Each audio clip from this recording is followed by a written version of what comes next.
नाज़रीन आदाब, उर्दू ख़बरनामे में आपका खैर मक़दम है। बुलेटिन की आइए शुरुआत करते हैं। सबसे पहले इस वक्त की अहम सुर्खियों से। वज़ीर आज़म नरेंद्र मोदी ने स्मार्ट इंडिया हैकाथॉन 2022 के ग्रैंड फाइनल से किया खिताब। नौजवान इख्तिराकारों को बताया जय अनुसंधान का नारे का परचम बरदार। कहा तहकीक और इख्तिरा को बनाना होगा ज़िंदगी का हिस्सा।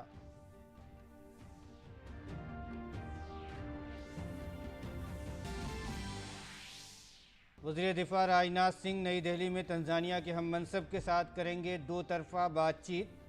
दोनों ममालिक के वुज़रा दिफाई ताउन का जायज़ा लेने के अलावा दिफाई सनतों में ताउन समेत नई राहें तलाश करने पर तवज्जो करेंगे मरकूज़।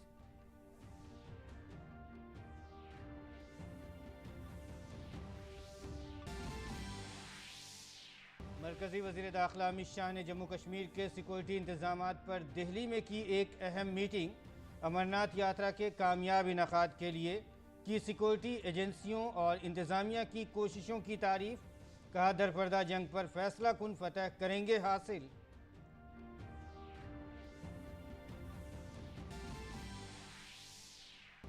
अर्जेंटीना के दौरे पर वज़ीर ख़ारजा डॉक्टर एस जयशंकर ने सदर अल्बर्टो फर्नांडीज से की मुलाकात। दोनों रहनुमाओं ने दो तरफ़ा ताउन को मज़ीद मजबूत बनाने पर किया तबादला ख्याल। तवानाई, फूड सिक्योरिटी और फार्मास्यूटिकल समेत सस्ती सेहत खिदमात की अहमियत पर भी दिया जोर। पाकिस्तान के कई सूबों में सैलाब ने तबाही मचाई। 900 से जायद अफराद हलाक। 3 करोड़ से जायद अफराद बारिश और सैलाब से शदीद मुतासिर। पाकिस्तान ने की बैनुल अक़वामी इमदाद की अपील।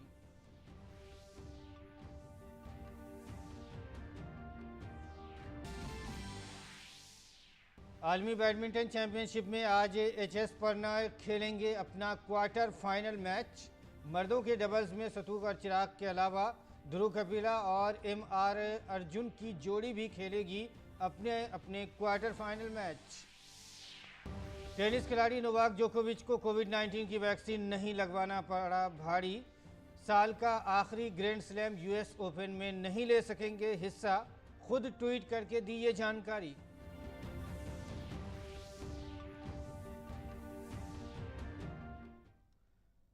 तो नाज़रीन, ये थी सुर्खियाँ और आइए अब खबरों पर तफसील के साथ नज़र डालते हैं।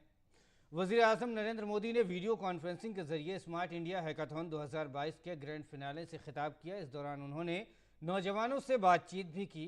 उन्होंने कहा कि गुज़िश्ता 7-8 बरसों में मुल्क एक के बाद एक इनकलाब बर्पा करते हुए तेज़ी से तरक्की कर रहा है। वज़ीर आज़म ने इख्तिरा करने वालों को नए अज़ाइम को पूरा करने के लिए जय अनुसंधान का परचम बरदार करार दिया। वज़ीर आज़म ने कहा कि ये 25 साल का अमृतकाल आपके लिए हैरत अंगेज़ इम्कानात लेकर आया है। ये इम्कानात और अज़ाइम आपके कैरियर की तरक्की से भी बराह रास्त ताल्लुक़ रखते हैं। अगले 25 सालों में नौजवानों की कामयाबी भारत की कामयाबी को तय करेगी। वज़ीर आज़म ने कहा कि 21वीं सदी का आज का भारत अपने नौजवानों पर भरपूर एतमाद के साथ आगे बढ़ रहा है। इसी का नतीजा है कि आज जिद्दत तराज़ी की फहरिस्त में भारत की दर्जाबंदी में इजाफा हुआ है। देश एक के बाद एक रिवॉल्यूशन करते हुए तेजी से आगे बढ़ रहा है। भारत में आज इंफ्रास्ट्रक्चर रिवॉल्यूशन हो रहा है। भारत में आज हेल्थ सेक्टर रिवॉल्यूशन हो रहा है। भारत में आज डिजिटल रिवॉल्यूशन हो रहा है। भारत में आज टेक्नोलॉजी रिवॉल्यूशन हो रहा है। भारत में आज टैलेंट रिवॉल्यूशन हो रहा है। एग्रीकल्चर सेक्टर हो, एजुकेशन सेक्टर हो, डिफेंस सेक्टर हो, आज देश का जोर हर सेक्टर को आधुनिक बनाने पर है, हर सेक्टर को आत्मनिर्भर बनाने पर है। और इसलिए ही आप सभी युवाओं के लिए भारत में हर रोज नई अपॉर्चुनिटीज बन रही है। Drone technology, tele consultation, digital institutions, virtual solutions, इन सभी में सर्विस से लेकर मैन्युफैक्चरिंग तक आपके लिए बहुत संभावनाएं हैं। वज़ीर दिफा राजनाथ सिंह आज नई दिल्ली में तंजानिया के दिफा और कौमी खिदमात के वज़ीर डॉक्टर सेट्रोगोमिना लॉरेंस टैक्स के साथ दो तरफ़ा बातचीत करेंगे। दो तरफ़ा बातचीत के दौरान दोनों रहनुमाओं भारत तंजानिया दिफाई ताउन का जायज़ा लेंगे और दिफाई सनत में ताउन समेत दो तरफ़ा ताल्लुकात को मज़ीद मजबूत बनाने के लिए नए इम्कानात पर भी तबादला ख्याल करेंगे। वज़ीर आज़म नरेंद्र मोदी ने स्मार्ट इंडिया हैकाथॉन 2022 के ग्रैंड फाइनल के मौके पर वीडियो कॉन्फ्रेंसिंग के जरिए तलबा से बातचीत की। स्मार्ट इंडिया हैकाथॉन एक कौमी मुहिम है जो मरकज़ी वजारत बराए फ़रोग़ इंसानी वसाइल और all India council for technical education के जरिए मुश्तरका तौर पर शुरू की गई है। इसका मकसद तालिब इल्मों में जिद्दत तराज़ी, मसाइल हल करने की सलाहियत और रवायत से अलग सोच को फ़रोग़ देना है। हमारे नुमाइंदे ने स्मार्ट इंडिया हैकाथॉन में हिस्सा लेने वाले कुछ तलबा से बातचीत की। The interaction was really good. I was a little bit nervous before the interaction, but then when it started, I was like, okay, I have to do it. And it was really fine. It was really nice. And sir was also very encouraging. He's very calm. He's very patient. इस साल smart India hackathon की वजह से मैं उनसे interact कर पाया, रूबरू हो पाया उनके साथ, और उनकी एप्रिसिएशन की वजह से मैं और मोटिवेटेड हूँ कि मैं अपने स्मार्ट ग्लव और अपने पूरे प्रोजेक्ट पे और अच्छा काम करूँ, ताकि जो नीडी पेशेंट्स है, जो भी इस ग्लव के पोटेंशियल टारगेट कस्टमर्स हैं, उन तक ये प्रोडक्ट पहुँच पाए। और आइए अगली खबर पर नज़र डालते हैं। मरकज़ी वज़ीर दाखिला अमित शाह ने जम्मू कश्मीर में सिक्योरिटी इंतजामात पर एक आला सतही मीटिंग की। मीटिंग में जम्मू कश्मीर के लेफ्टिनेंट गवर्नर मनोज सिन्हा, कौमी सलामती के मुशीर अजीत डोवाल, मरकज़ी दाखिला सेक्रेटरी अजय भल्ला और कई मरकज़ी फोर्सेस और सिक्योरिटी एजेंसियों के सरबराहान ने शिरकत की। सिक्योरिटी मीटिंग के बाद वज़ीर दाखिला ने जम्मू कश्मीर की तरक्की और इंतज़ामी उमूर के हवाले से एक अहम मीटिंग की भी सदारत की।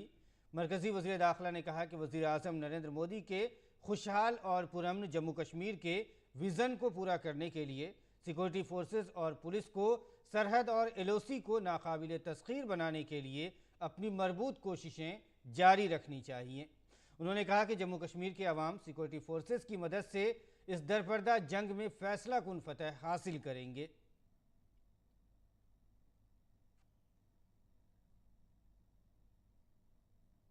और ख़बर झारखंड से है। झारखंड के सियासी दर्जे हरारत में इजाफा हो गया है। चीफ मिनिस्टर हेमंत सोरेन के ऑफिस ऑफ प्रॉफिट मामले में इलेक्शन कमीशन ऑफ इंडिया के जरिए राजभवन को महरबंद लिफाफा भेजने के बाद अब सबकी नज़रें राजभवन के फैसले पर मरकूज हैं। खदशा जाहिर किया जा रहा है कि गवर्नर रमेश बैस आज इस पर कुछ फैसला कर सकते हैं। वहीं दूसरी तरफ वज़ीर आला हेमंत सोरेन ने रात देर गए अपने काबीना के साथियों और एमएलएस के साथ मीटिंग की और सूरत हाल से निमटने के तरीक़ेकार पर तबादला ख्याल किया। इसी दौरान Congress legislator party leader Alamgir Alam की सदारत में पार्टी एमएलए की एक अहम मीटिंग भी देर रात हुई और यकजहती बरकरार रखने का फैसला किया गया। वहीं झारखंड मुक्ति मोर्चा के सीनियर लीडर सुप्रियो भट्टाचार्य ने कहा है कि पार्टी के पास हर सूरत हाल से निमटने के लिए बहुत से मुतबादिल हैं। दूसरी तरफ मनी लॉन्ड्रिंग केस में गिरफ्तार प्रेम प्रकाश को कल ईडी की खुसूसी अदालत में पेश किया गया। अदालत ने 6 रोज़ा रिमांड लेकर तफ्तीश की इजाज़त दे दी है। ईडी हुक्काम आज से रिमांड पर प्रेम प्रकाश से पूछगछ करेंगे। और बढ़ते हैं अगली खबर की जानिब। दिल्ली में बीजेपी और आम आदमी पार्टी के दरमियान लड़ाई जारी है। बीजेपी ने शराब पॉलिसी में मुबैना बदउनवानी पर दिल्ली की सड़कों पर आप के खिलाफ एहतजाज किया और कहा कि सवालों के जवाब देने के बजाय केजरीवाल इधर उधर की बातें कर रहे हैं। पार्टी ने एमएलए को खरीदने की कोशिश करने की आपके इल्ज़ामात की भी सख्ती से तरदीद की है और कहा है कि इस मामले में सिसोदिया का जेल जाना यकीनी है। दिल्ली की शराब पॉलिसी में मुबैना बदउनवानी से मुतालिक बीजेपी आम आदमी पार्टी पर मुसलसल हमलावर है। जुमेरात को बीजेपी ने दिल्ली में आम आदमी पार्टी हुकूमत के खिलाफ मुजाहरा किया और मनीष सिसोदिया का पुतला जलाकर शराब पॉलिसी के खिलाफ एहतजाज किया। केजरीवाल हुकूमत की एक्साइज पॉलिसी के खिलाफ बीजेपी लीडरों ने मुख्तलिफ मकामात पर मुजाहरे किए और आवाम को एक्साइज पॉलिसी में होने वाली बदउनवानी के बारे में आगाह किया। सबसे पहले तो मैंने आपको यूनिवर्सल वाइन शॉप दिखाई। ऐसी कई सारी दुकानें दिल्ली में बंद की गई हैं। अगर पॉलिसी सही थी तो बंद क्यों की? फैक्ट ये है कि इस दौरान जब तक ये पॉलिसी लागू थी, दारू की जो सेल है वो 65% बढ़ी है। दिल्ली के मुख्यमंत्री से और सिसोदिया से ये पूछना चाहता हूँ कि भ्रष्ट आबकारी नीति जब आपने बनाई उसके बाद अगर ये अच्छी थी तो वापस क्यों ली? बीजेपी लीडर रोजाना प्रेस कॉन्फ्रेंस करके केजरीवाल हुकूमत और मनीष सिसोदिया पर न सिर्फ हमला कर रहे हैं बल्कि उनसे सवाल भी पूछ रहे हैं। जुमेरात को भी बीजेपी ने केजरीवाल हुकूमत पर हमला करते हुए कहा कि वो सवालों के जवाब देने के बजाय इधर उधर की बातें कर रहे हैं। तो भाई ये मुफ्त की रेवड़ी तो बांट रहे थे, पर रेवड़ी के पेड़े सबसे ज्यादा बेवड़े पा रहे थे। ऐसा उदाहरण जिस पार्टी ने प्रस्तुत किया वो जाके राजघाट के ऊपर बापू की समाधि पर ये कहे तो हम उनसे कहना चाहते हैं, मान्यवर सर, आपकी सरकार पर आंच नहीं है, आपकी साख पर आंच है। दूसरी तरफ जुमेरात को आम आदमी पार्टी के मेंबरान असेंबली की मीटिंग हुई जिसमें कई एमएलए के न पहुंचने की खबर आई। ताहम आम आदमी पार्टी का कहना है कि 62 में से 53 मीटिंग में आए जबकि बाकी ने वीडियो कॉन्फ्रेंसिंग के जरिए मीटिंग में शिरकत की। पार्टी का इल्जाम है कि उसके एमएलए को तोड़ने की बीजेपी की मुहिम नाकाम रही है। दूसरी तरफ बीजेपी ने जवाबी हमला करते हुए कहा कि उनकी बातों में कोई दम नहीं है और सिसोदिया का जेल जाना यकीनी है। जो विधायक नहीं पहुंचे हैं उनसे भी फोन पे संपर्क हुआ है और उन्होंने लाउडस्पीकर पे बताया है कि वो आम आदमी पार्टी के साथ और अरविंद केजरीवाल जी के साथ खड़े हैं। इनका जेल जाना निश्चित है। इनको जेल जाने से कोई नहीं बचा पाएगा क्योंकि जांच एजेंसियों के पास में सारे सबूत हैं, सारे गवाह हैं, सारी डील, सारी ट्रांजैक्शन कहां कहां कैसे कैसे हुई है उनके पास में सारी रिपोर्ट है, इसलिए इनका बच पाना मुश्किल है। मजमूई तौर पर बदउनवानी के खिलाफ नारा लगाकर इक़्तिदार में आने वाली आम आदमी पार्टी बदउनवानी के इल्जामात में घिरी हुई है। दिल्ली से शैलेंद्र, राजेश राज और रजनीश के साथ bureau report, DD news Urdu खबरें। और खबर आसाम से है। आसाम के डीजीपी भास्कर ज्योति महंत ने कहा है कि रियासत में पुलिस इंतहा पसंदी की रोकथाम के लिए इक़दामात कर रही है। उन्होंने कहा कि आसाम में बहुत से मदरसे खुल रहे हैं, ऐसे में कुछ लोग इसका फ़ायदा भी उठा रहे हैं। काबिल ज़िक्र है कि दहशतगर्द तंजीमों अलकायदा, बर्र-ए-सग़ीर हिंद और अंसारुल्लाह बंगला टीम से वाबस्ता कुछ लोगों को आसाम में गिरफ्तार किया गया है। There are different kinds of madrasas of different kinds of groups here in Assam, and only Tanzim has about nearly 1,000 madrasas. Some madrasas are sprouting up, like here and there, and that's where these people are taking advantage, and they introduce themselves as imam or some teachers, and basically the conspiracy is being hatched outside Assam. Primarily it's coming from Bangladesh. Some Al-Qaeda groups or Al-Qaeda affiliate groups, they've been coming here, influencing thought process of some youngsters out here, and they are trying to spread the message of radicalization. And Delhi में मुखिम मराठी अफसरों की एक तंजीम पटजेपाल ने UPSC इम्तहान पास करने वाले अफसरान को मुबारकबाद देने के लिए एक प्रोग्राम का इनेकाद किया। दिल्ली के डॉक्टर बाबा साहब इंटरनेशनल सेंटर में मुनक़िदा इस तकरीब में तमिलनाडु के गवर्नर आर.एन. रवि ने खुसूसी तौर पर शिरकत की। इसके साथ लोकपाल के रुकन और महाराष्ट्र के साबिक़ चीफ सेक्रेटरी डी.के. जैन, कौमी इंसानी हकूक़ कमीशन के रुकन और साबिक़ खारजा सेक्रेटरी डॉक्टर ज्ञानेश्वर मोले, वजारत खारजा के जॉइंट सेक्रेटरी विश्वास सबकाल और वजारत दाखिला की लैंड पोर्ट अथॉरिटी के रुकन रेखा रायकर ने भी इस मौके पर मौजूद रहे। तमिलनाडु के गवर्नर ने अपने खिताब में कहा कि महाराष्ट्र में समाजी मुस्लिहीन और आज़ादी पसंदों की शानदार रिवायत रही है। When I see Marathi officers, I feel very proud because we all know that sense of nationalism, the sense of this nation, Bharat. If there is one community or one area where it has been the most alive, intense, vibrant and aggressive, constructively aggressive, it was the Maharashtra. Tamil Nadu के governor ने कहा कि भारत के तस्वुर को समझने के लिए हमारे मुल्क के अजीम विरसे और इक़दार को पेश नज़र रखना होगा। In our Vedic literature it says, Uttaram yat samudrasya himadrishya iva dakshinam varsham tad bharatam nama bharati yatra santati. North of ocean and south of ice-capped Himalaya, is the land called Bharat, and its children are Bharati.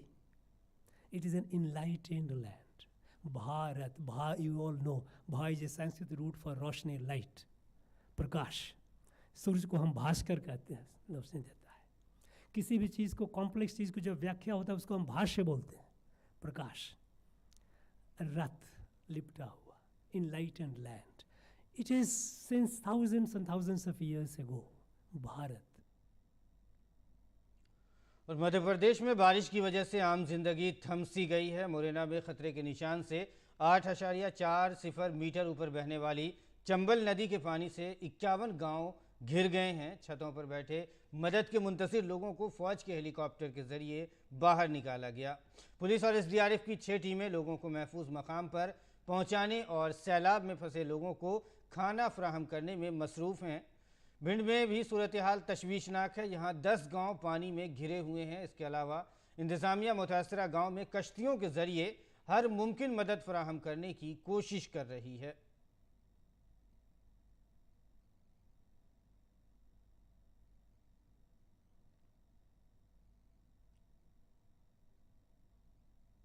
Uttar Pradesh के प्रयागराज में गंगा और जमुना की आबी सतह में गुज़िश्ता 2 दिनों से मुसलसल इजाफा हो रहा है, जिसकी वजह से नदी का पानी लोगों के घरों तक पहुंच गया है. दोनों दरियाओं में तुग़यानी की वजह से दरिया के किनारे आबाद मोहल्ले सैलाब की जद में आ गए हैं. इसके अलावा लोगों के घरों की पहली मंजिलें मुकम्मल तौर पर ज़ेर आब आ गई हैं, जिसकी वजह से लोग नक़ल मकानी पर मजबूर हैं.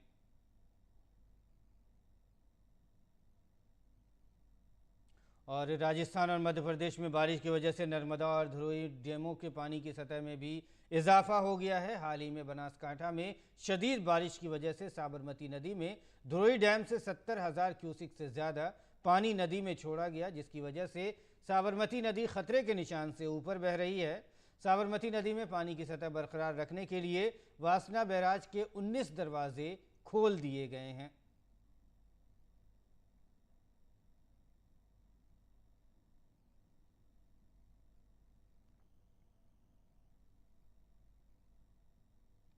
तमिलनाडु की राजधानी चेन्नई और उसके आसपास के इलाकों में जुमेरात को अचानक चंद घंटों तक शदीद बारिश हुई. पानी जमा होने से बाज़ इलाकों में ट्रैफिक जाम हो गया.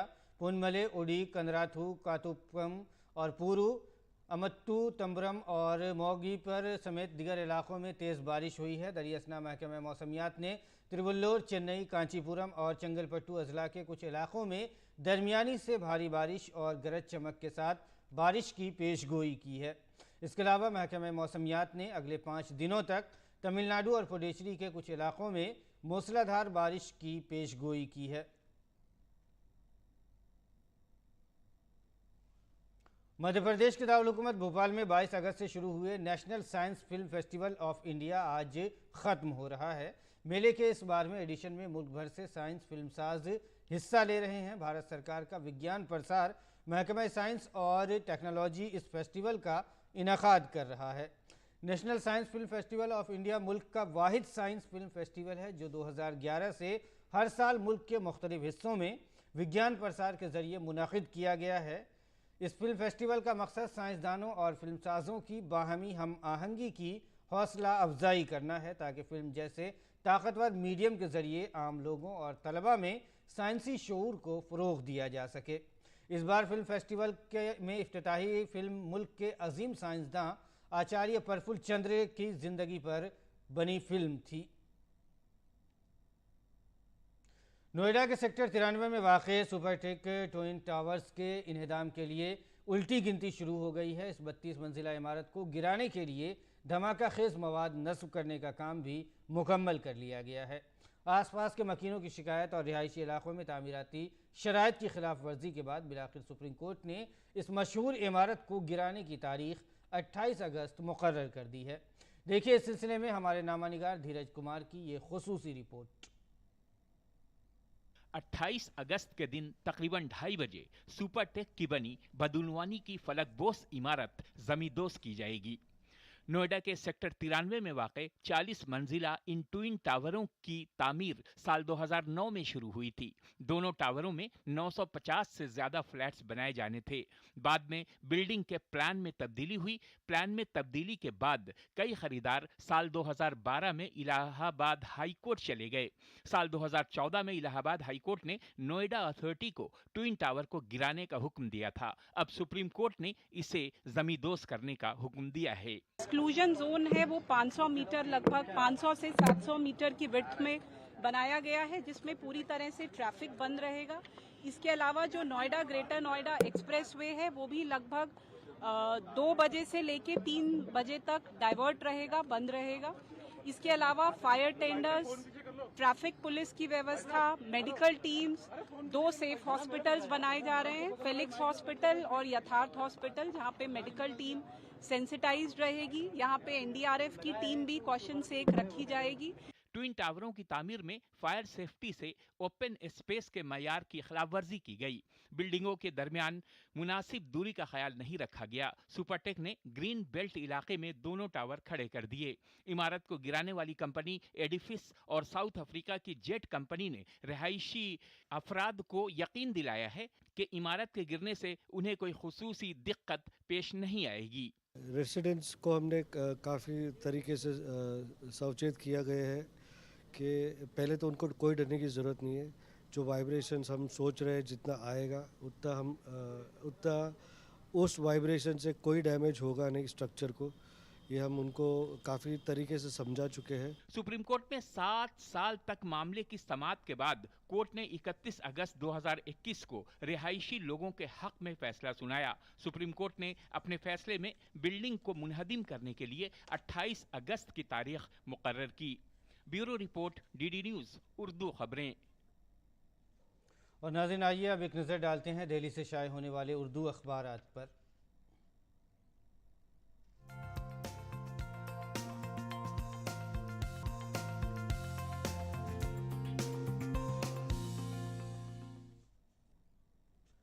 अखबारात के जायजे में सबसे पहले नज़र डालते हैं रोज़नामा राष्ट्रीय सहारा की अहम सुर्खियों पर। पहली सुर्खी हम आपको दिखाते हैं। हिंदुस्तान ने पहली बार रूस के खिलाफ वोटिंग की, यूक्रेन की हिमायत में दिया वोट। यूक्रेन जंग के बाद हिंदुस्तान ने पहली बार रूस के खिलाफ वोट दिया। हिंदुस्तान ने अक़वाम मुत्तहिदा की सलामती कौंसिल में यूक्रेन पर प्रोसीजरल वोटिंग के दौरान रूस के खिलाफ वोट दिया है। आगे बढ़ते हैं, एक और ख़बर जो सफ़े अव्वल की अहम सुर्खी है, मुवासलाती इनकलाब से मुतालिक है। ये ख़बर हम आपको दिखाते हैं। दूसरी अहम सुर्खी आपके सामने स्क्रीन पे हम आपको दिखाते हैं। मुवासलाती इनकलाब ने हिंदुस्तान में जमहूरियत को बाइख्तियार बनाया है। रोज़नामा राष्ट्रीय सहारा की ही यह अहम सुर्खी है। लोकसभा स्पीकर ओम बिरला के हवाले से ये खबर अखबार ने शाये की है। 65वें दौलत मुश्तरका पार्लिमानी कॉन्फ्रेंस में मुनक़िद अवामी पार्लियामेंट इख्तिरात के ज़रिए रसाई के मौजू पर वर्कशॉप से खिताब करते हुए उन्होंने ये बातें कही है। आगे बढ़ते हैं, एक और अहम खबर हम आपको दिखा देते हैं जो रोज़नामा राष्ट्रीय सहारा की अहम सुर्खी है। काबीना ने दी गंदम आटे की बरामदी पॉलिसी में तरमीम को मंजूरी। हुकूमत ने गेहूं के आटे की बरामद पर पाबंदी लगाने की तैयारी कर ली है। इससे आटे की मुसलसल बढ़ती हुई कीमतों को रोकने में मदद मिलेगी। वज़ीर आज़म नरेंद्र मोदी की सदारत में ये फैसला लिया गया है। आगे बढ़ते हैं, आलमी सफ़े की सुर्खी हम आपको दिखा देते हैं। आलमी कहत का ख़तरा, 3 साल में ग़ज़ाई क़िल्लत के शिकार अफराद की तादाद इससे दोगुनी हो गई है।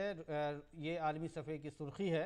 कोरोना ने गुर्बत के ख़िलाफ़ जंग को पीछे धकेल दिया है। तो आलमी कहत का ख़तरा, 3 साल में ग़ज़ाई क़िल्लत के शिकार अफराद की तादाद इससे दोगुनी हो गई है। आगे बढ़ते हैं, रोज़नामा सहाफ़त की अगर अहम ख़बरों की बात करें तो पहली अहम सुर्खी है, पेगासस के मामले में कमेटी की रिपोर्ट पेश की गई है। कई फ़ोन्स में मेलवेयर मिला है मगर जासूसी के सबूत नदारद हैं।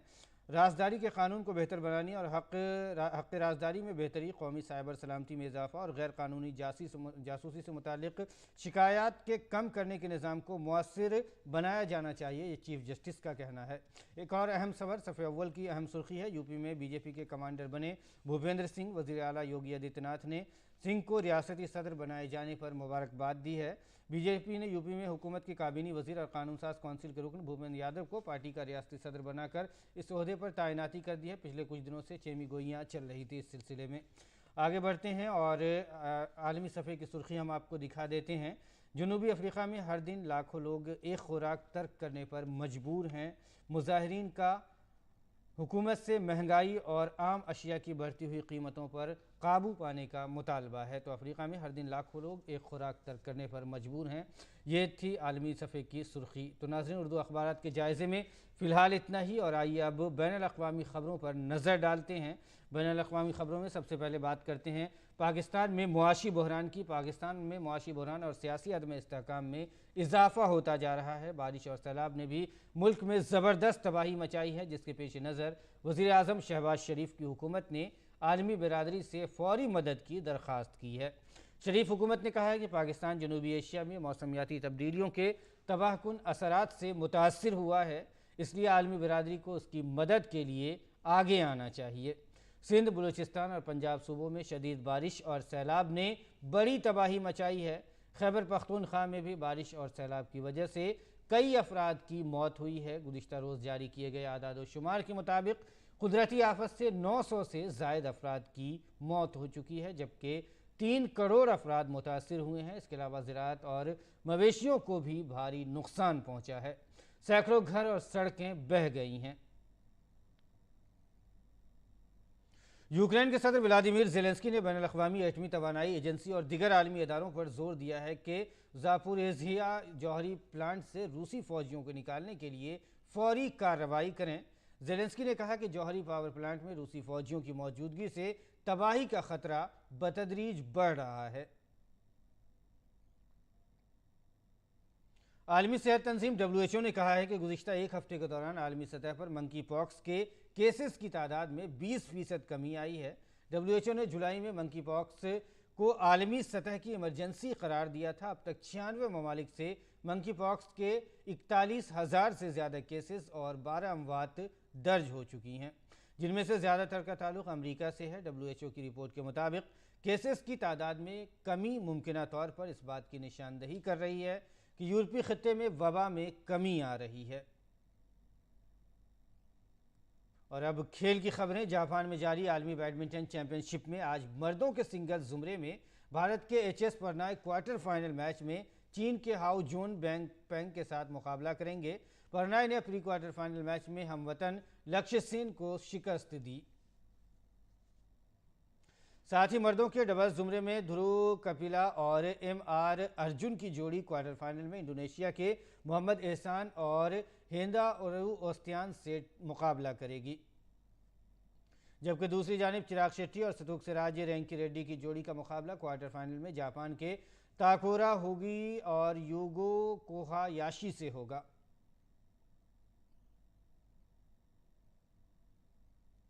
अपने जोरदार खेल से टेनिस की दुनिया में एक अलग पहचान रखने वाले सर्बिया के टेनिस स्टार नोवाक जोकोविच साल के आखिरी ग्रैंड स्लैम US ओपन में शिरकत नहीं करेंगे। दरहकीकत जोकोविच ने कोविड-19 की वैक्सीन नहीं ली है। जोकोविच ने खुद ट्वीट करके 29 अगस्त से शुरू होने वाले US ओपन से दस्तबरदारी का ऐलान किया है। इस साल ये दूसरा ग्रैंड स्लैम है जिसमें जोकोविच शिरकत नहीं कर सकेंगे। जोकोविच को इस साल के शुरू में ऑस्ट्रेलियन ओपन से कबल भी हटा दिया गया था। और नाज़रीन, वक्त हुआ है आपसे रुखसत होने का, लेकिन जाने से पहले आपको छोड़े जाते हैं न्यूयॉर्क में वाक़े 120 फुट तवील बॉन्सी हाउस के नज़ारों के साथ, जहां लोग खूब उछल कूद रहे हैं। आप इन नज़ारों से महजूज हों और हमें दे इजाज़त। आदाब।